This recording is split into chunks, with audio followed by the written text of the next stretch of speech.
Bible कहती है जो एलीशा था वो एलिया के हाथों और पैरों को धुलाया करता था। और एलिया के बाकी सेवकों को भी दर्शन आते थे कि एलिया उठाए जाने वाला है, और एलीशा को भी आते थे।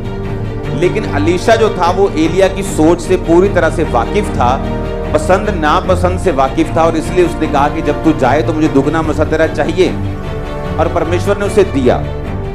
और जब गेहजी को दुगना मसा जब वो मसा असिस्टेंट था एलीशा का, वो पा नहीं सका, उस मसे को कैरी नहीं कर सका, उसका सक्सेसर नहीं बन सका। क्यों? क्योंकि उसकी सोच जो थी वो एलीशा के साथ मैच नहीं करती थी। एलीशा मनी माइंडेड नहीं था, लेकिन गेहजी मनी माइंडेड था। एलीशा को लगता था कि ये चीज नहीं करनी, गेहजी को लगता था ये चीज करनी।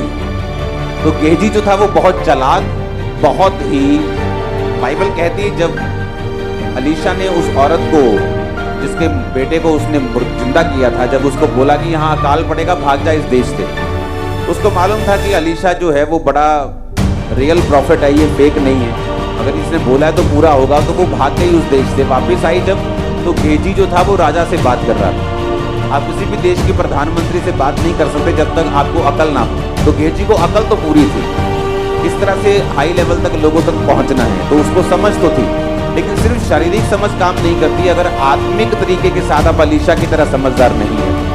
तो शारीरिक रूप में परमेश्वर ने हमें समझदार होने के लिए, सांपों की तरह बुद्धिमान होने के लिए बोला है, लेकिन आत्मिक रूप से भी उसने हमें समझदार होने के लिए बोला है, ताकि हम दोनों में बैलेंस बना के रख सकें और आगे चल सकें और सेफ रह सकें। हालेलुया। दास के द्वारा टीचिंग्स को सुनने के लिए, अनाउंसमेंट्स और अपडेट्स को जानने के लिए आप हमारे YouTube चैनल को सब्सक्राइब करें और साथ में बेल आइकन को दबाएं, ताकि जब भी कोई नई अपडेट हो तो आप सबसे पहले जान सकें।